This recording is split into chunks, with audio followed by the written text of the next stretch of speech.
Marshall police say more arrests are expected in the Saturday morning shooting that killed two brothers. Thank you for joining us. KLTV 7's Emma Burns shares tonight what investigators say is next after a third suspect was arrested. A third suspect is now in custody after the deadly shooting Saturday morning at this Whataburger on Victory Drive in Marshall. Marshall Police Chief Cliff Caruth says 18-year-old Cortavian Tatum surrendered last night and was booked into the Harrison County Jail charged with murder. 2 people killed. I mean, I would like to think that it's not common anywhere.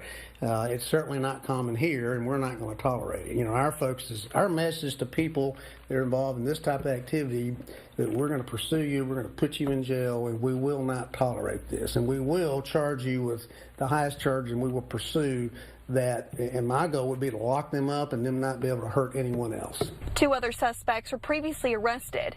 19-year-old Davian Brown is charged with capital murder. 21-year-old Jamario Epps is charged with murder. Caruth says 4 people were shot in the parking lot. The 2 people killed were identified as brothers, 20-year-old James Morrow and 18-year-old Josiah Hill. Caruth says 2 others were shot and injured. Their conditions have not been released. We will do everything we can to bring their loved ones justice, and that's what we're continuing to work with. Caruth says evidence shows an argument led up to the shooting and more people could have been involved. We do anticipate additional charges. I will say anyone involved in this shooting in any way, if we're able to bring charges, we will continue to do that. Emma Burns, KLTV 7 News.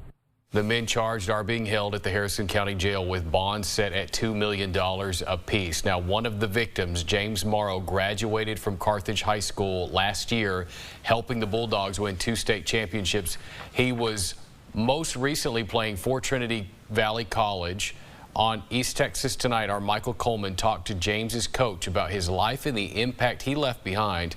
We'll have much more from him when Michael joins us a little later in the newscast when we get to sport.